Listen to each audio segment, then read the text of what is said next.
আসন্ন টি-20 বিশ্বকাপ থেকে বাংলাদেশকে বাদ দিয়ে স্কটল্যান্ডে অন্তর্ভুক্ত করায় আন্তর্জাতিক ক্রিকেট কাউন্সিলের ভূমিকা নিয়ে প্রশ্ন তুলেছে প্রভাবশালী ক্রিকেট সাময়িকী উইজডেন। এই ধরনের পরিস্থিতিতে ভিন্ন সিদ্ধান্ত নেওয়ায় আইসিসি কি ডাবল স্ট্যান্ড অনুসরণ করেছে, এমন প্রশ্ন তুলেছেন তারা।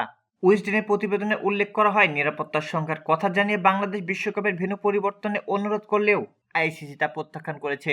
বিপরীতে 2025 সালে চ্যাম্পিয়ন্স ট্রফিতে পাকিস্তানে খেলতে অস্বীকৃতি জানালে ভারতের অনুরোধ মেনে নিয়ে তাদের ম্যাচগুলো নিরপেক্ষ ভেন্যু দুবাই আয়োজন করা হয়। প্রতিবেদনে বলা হয়, এবারে আইপিএল নিলামে রেকর্ড 9 কোটি 20 লক্ষ রুপিতে বাংলাদেশের পেসার মুস্তাফিজুর রহমানকে দলে নেয় কলকাতা নাইট রাইডার্স। তবে ভারতের সঙ্গে বাংলাদেশের কূটনৈতিক টানাপোড়েনের প্রেক্ষাপটে ভারতীয় গণমাধ্যমে প্রচারিত নানা বক্তব্য চাপের মুখে কেকেআরকে মুস্তাফিজকে বাদ দেওয়ার নির্দেশ দেয় ভারতীয় ক্রিকেট বোর্ড। এই ঘটনার পর বাংলাদেশের ক্রিকেটার স্টাফ ও সমর্থক সাংবাদিকদের নিরাপত্তা নিয়ে উদ্বেগ প্রকাশ করে বিসিবি। নিরাপত্তা ঝুঁকি বিবেচনায় বিশ্বকাপের ভেন্যু পরিবর্তনের প্রস্তাব দেওয়া হলেও তা আমলে নেননি আইসিসি, বরং ভারতেই খেলতে হবে এমন অবস্থা নেয় সংস্থাটি।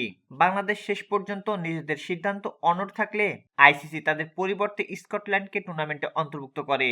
উইজডেন তুলনা টেনে স্মরণ করিয়ে দেয়, চ্যাম্পিয়ন্স ট্রফির আগে ভারত পাকিস্তানে যেতে অস্বীকৃতি জানালে দীর্ঘ আলোচনার পর আইসিসি তাদের দাবি মেনে নেয়। 3 মাস সময় নিয়ে সিদ্ধান্ত নেওয়ার সুযোগ পেয়েছিল ভারত, যেখানে সূচীয় গ্রুপ ঘোষণার পর বাংলাদেশের হাতে ছিল মাত্র 1 মাস। এই সময়ের ব্যবধান কি আইসিসির ভিন্ন সিদ্ধান্তকে ন্যায্যতা দিতে পারে, সে প্রশ্ন তুলেছে ম্যাগাজিনটি। প্রতিবেদনে আরো বলা হয়, মুস্তাফিজকে বাদ দেওয়ার ক্ষেত্রে বিসিসিআই কখনোই সরাসরি নিরাপত্তার কারণ উল্লেখ করেনি। সাম্প্রতিক পরিস্থিতি এই অস্পষ্ট ব্যাখ্যায় দেওয়া হয়েছিল। বাংলাদেশ এটিকে নিরাপত্তা হুমকি হিসেবেই দেখেছে। তাদের যুক্তি ছিল, একজন খেলোয়াড়ের নিরাপত্তা নিশ্চিত না হলে পুরো দল কিভাবে নিরাপদ থাকবে। উইজডেন মনে করে, প্রশাসনিক ক্ষমতা ব্যবহার করে ক্রিকেটের মাধ্যমে রাজনৈতিক বার্তা দেওয়ার একটি দৃষ্টান্ত তৈরি হয়েছে। ভারতের অর্থনৈতিক শক্তি ও প্রভাবের কারণে আইসিসি অনেক ক্ষেত্রে তাদের অবস্থান মেনে নিতে বাধ্য হয়। অন্যদিকে বাংলাদেশের মতো দেশের সেই সক্ষমতা নেই বলেই এমন সিদ্ধান্তের খেসারত দিতে হচ্ছে তাদের। উইজডেনের বিশ্লেষণে উপসংহার টানা হয়, আইসিসির ন্যায্যতা ও নীতির প্রশ্নে সমান আচরণ না করে অর্থনৈতিক শক্তির প্রভাবেই সিদ্ধান্ত নিচ্ছে।